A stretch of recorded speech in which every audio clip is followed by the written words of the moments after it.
For example, a banking app. So, you already know the core functionality of a banking app. You already know who the users are. Kasi meron na kayong normally pag enterprise, you already have your target customers. Yeah. Either they're just doing it manually now, then you want to automate it. In that case, parang meron ka ng, malalaman mo na, okay, one business, it could support like this number of users at the first launch pa lang.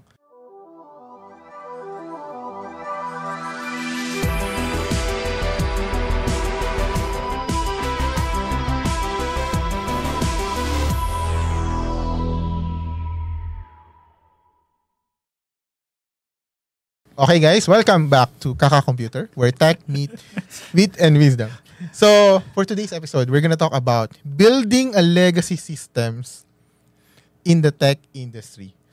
So, I don't know, anong ibig sabihin ng legacy dito? May definition pa ako, sabi, how to make a lasting software that will maximize the software life. Okay, so focus na tayo doon. Hindi gumawa ng legacy system agad na outdated na agad yung yung practices. So more parang legendary system na medyo future-proof or would last a long years. Time. Oh. Yeah. Hindi kasi pag sinabi namang legacy, yun nga na na-prove niya actually yung value niya. Diba? It serves its purpose for the longest time. That's why it got yung legacy status. And I think that's pretty good to aspire for, no? To know na kung naman yung binuo mo will stand the test of time. It will prove its value time and again to the point na yung legacy system na siya. Yeah. So we'll jump in sa first question natin. Ano ba yung mga key architectural principles that you think na would contribute para mas maging ma-increase yung longevity and maintainability ng isang software? Yeah. So I think parang napapangiti si host Rod So maraming hugot to. I think for me lang, very controversial about sa maintainability or architectural side ng pag-build ng long-lasting system. Kasi I have different opinion about it. Kumbaga sa akin pagka sinabi mo kasing long-lasting is it has a lot of factors I mean there's no one, let's say you build coding standard, you build proper architecture when you do architecting nung pagka-solution architect.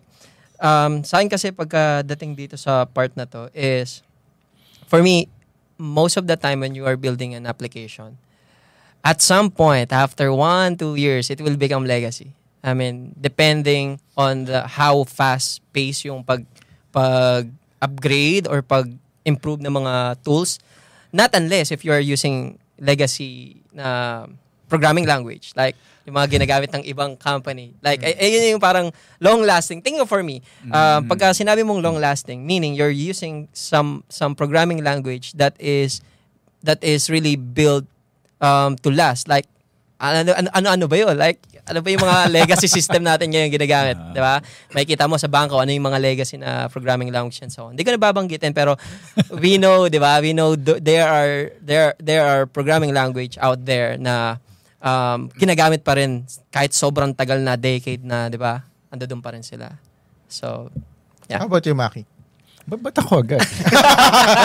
Hindi, pero sige, yun nga. I think meron tayong parang I don't know, resistance or discomfort in general pag sabi mong legacy. Na parang ang nega nung dating. Yeah. And so for me, yun nga, just try to kind of spin this around, no? At the end of the day, kasi you wanted to build something that would address a business need, that would provide business value or whatever is yung objective on the existence of an application. And kasi whether you like it or not, the technology would, come and go. For them, it would be superseded by something else. Yeah. But the operational need or whatever is still there and remains. It needs to be addressed.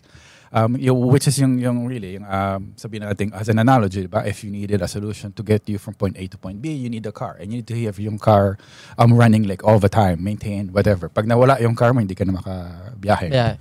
So balik yung problem. So in the same sense, Kaya ako din sasabi, and I get yung hesitance ng mga tao of using yung legacy term. But ultimately, yung goal is to really make sure na you have a solution that addresses the need and you maintain that regardless of what happened. Possible, for example, na meron kang parang particular platform, sabihin natin sa mobile space, ang bilis magbago ng mobile space.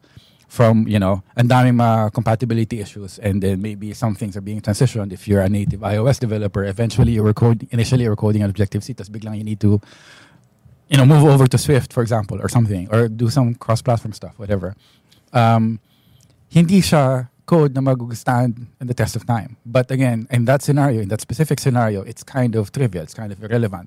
Ang main goal mo talaga is to address the need. So I guess, if, we're going to be really strict about yung what legacy means, so mukhang ang babalik tayo din sa talagang mga dinosaur systems na talagang nagpa-persist.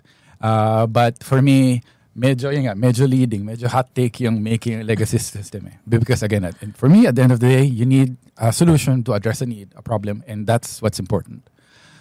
Sorry. How about you, Jan? Ayun. Pagdating sa legacy, parang, well, actually first hand ko siyang experience, like handling a legacy project, literally. Like, it's not just several years old, it's a decade-year-old project. So that's what comes to mind when you say legacy, like reaching that kind of time or span.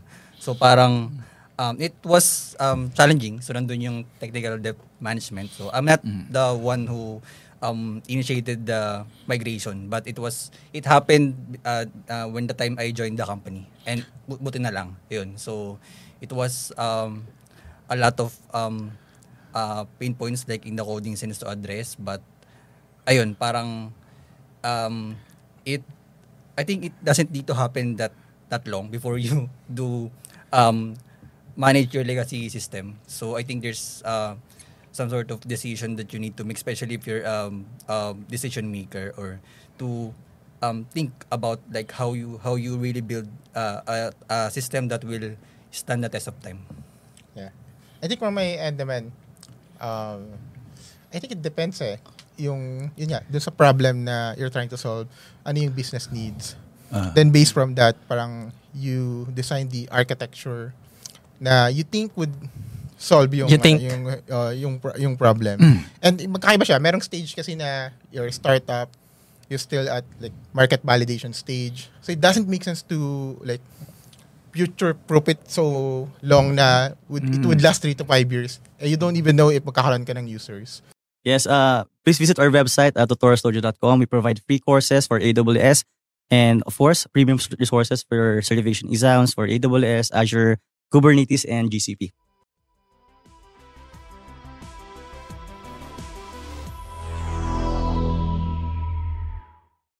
So, it doesn't make sense. And yeah, I think one story sa lean startup industry is, there's this startup wherein they're building a product.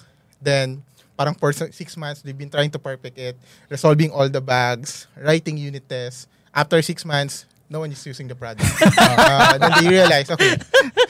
Real life scenario. So things like that happen. But on the other side, there are these enterprise systems.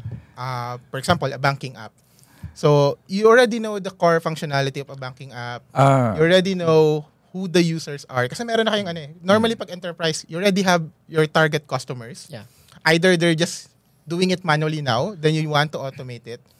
In that case, parang meron ka ng, malalaman mo na, okay, one business, it could support like this number of users at the first launch pa lang. So, in that case, parang you have to design the architecture na medyo long-term yung thinking mo na, okay, I think we have to make sure na scalable siya. Yeah. And I think when designing architecture, one of the principles that I really like is what they call the evolutionary architecture. Parang when you're designing architecture, it should be ready to evolve. So, it doesn't have to be like large scale na agad na naka-microservice, naka-Kubernetes, lahat na ng modern tech nilagay mo, event-driven. At the start, parang you could design it like a modular monolith, very simple, it calls directly to the database, minimal yung mga abstraction. But then later on, you're designing it in a way na, okay, it's modular monolith. You could easily, okay, let's say this part of the program needs to scale up, then you convert it into a microservice. So, in a way, parang you're designing the architecture na, parang future-proof ready. But it will always not work kasi it's hard to design a future-proof system, but just try your best to do it. Yeah. Well, yung sinabi mo, I think you touched on a couple of points na, for example, yung thing that can really be legacy, kagaya ng sinabi mo, diba, financial systems, diba? Pag yung problem domain mo is relatively static, parang yung interest calculation or kung ano man yung mga operations within a financial institution is, pretty much set. Parang for the past 50 or a century before, parang alam mo yung deposit and interest is still the same thing. Balancing the books is still the same thing. So parang yung sinabi mo lang na mayroong sort of effect yung problem domain na ginagawa mo ng solution kung paano siya pwedeng maging potentially legacy software. And at the same time, kasi yun nga biglang nagbe-break away na tayo dun sa idea ng software that stands the test of time. If you're gonna say evolutionary architecture, it's by definition, magbabago siya. And I think, ultimately, we need to go for a solution that addresses the problem. And if yung factors around it, if the nature of your problem domain is pretty dynamic, then I guess it's not going to be, legacy for, in the meaning of the, the term. But, you need to sort of have an approach then to make a dynamic that would follow din sa dynamicism ng problem domain na in-address natin. I think, yun nga, I mean, siguro, no, for me, when it comes to the long-term maintainable system and so on, I think it will only work if your company or your product is an enterprise level. Kasi pagka startup ka, I mean, for me, it will not work eh. Kasi parang, it's a myth pagka startup ka, it's a myth na parang, okay, magplano ka ng architecture na ganito, mag-coding standard kayo na ganito, and then dapat ito maglalast no ng 10 years and so on. It will not work. I mean, kasi the world is changing. What Migs said kanina, no? Pagka startup, especially startup, they are the ones who are evolving so fast. Now, depending on what will happen after a year, after 6 months and so on. Kasi kaya siya startup eh. Mabilis yung transition into and I think one by the very another. definition of a startup then, it's innovation. There's novelty to it. It's new. As opposed to something that's established. So hindi talaga siya parang, hindi talaga siya nagme-make sense. Or, I mean, sure, nagme-make sense siya na gumawa kayo ng mga ganong klaseng architectural decision, but that doesn't mean na it will work. So, for me, it's a myth. For me, it's a myth in a way if you will apply it to a startup companies. Yeah. Curious lang ako. Kasi di ba, one of the discussion is legacy system. When do you consider a system? Yan. Diba? Oh. How long? Yan. Ikaw ba? Ikaw muna. 5 years na ba yung system? Kasi I think merong, di ba? I think may negative around, when you call a system like a legacy, parang may negative connotation na, it's hard to maintain, outdated na yan. Or nobody knows how it works. So I have two thoughts about it. No? So parang, yung first definition ng legacy for me is, yun na nga yung parang sa mga enterprise, sa mga bangko, yan yung mga parang matatagal na talaga pero gumagana pa rin. Diba? Yan yung isang definition of legacy for me. Okay. And the second definition of legacy is, ito na yung mga application na na-build sa startup na puno ng tech debts. So that's tech for debt me. is legacy? For me, it's one of the factor to call it a legacy. Kasi meron kaming application like nasa 1 to 2 years pa lang siya. Since wala kaming coding standard or something or kung ano, parang YOLO nangyari nun. Ngayon, sumobrang dami na yung tech debt. So, ang problem is gusto namin mag-build ng something which hindi kami makagalaw ng sobrang bilis because of the tech debt. Now, we call it legacy. So, because of those problems and also yung mga versions ng packages na meron ka, so outdated na siya in 1 to 2 version. So, yun yung parang for me, one of the definition of legacy. How about you, Jan?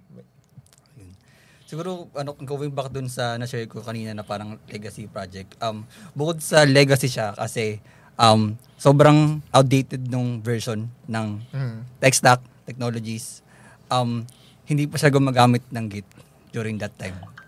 So, ganun siya ka-legacy. Parang legacy. Legacy nga. Legacy nga. Like, yung mga comment na, bakit may comment na ganito sa code? Kasi hindi ko pala nakagit. So, kaya pala parang, ano to, ganyan. Hindi siya parang, may pangalan may parang author, ganyan. So, I think, from my actual experience, yun yung parang indication sa akin na legacy to. No. How about you? Yeah, I have nothing to add. I'm just going to echo yung same sentiments. No, it's something that's stood the test of time, still the value, it's practically unchanged, which eventually means na ang hirap na niya i-maintain kasi no one's touching it. And yun nga, two things, it doesn't really mean that it's bad if it's providing value. Pero by the time it doesn't and you have to touch it, that's where the problem begins. Yeah. Yeah. And that's very common in IT industry. It's not something that we can avoid. No. Yeah. So we can't Or avoid change is it. inevitable talaga. So even yung problem domain, yung problem space will change. Diba? Except, I guess, if you're doing yung same interest calculation for a balance sheet, parang it's pretty much, the process of accounting has been static. Right. Yeah, I think sa akin same din. Pag yung isang system baon na sa tech debt, like limited yung documentations, wala mga unit tests, sobrang hirap i-maintain. Yung tipong pag nakita ng developer, may stress kagad.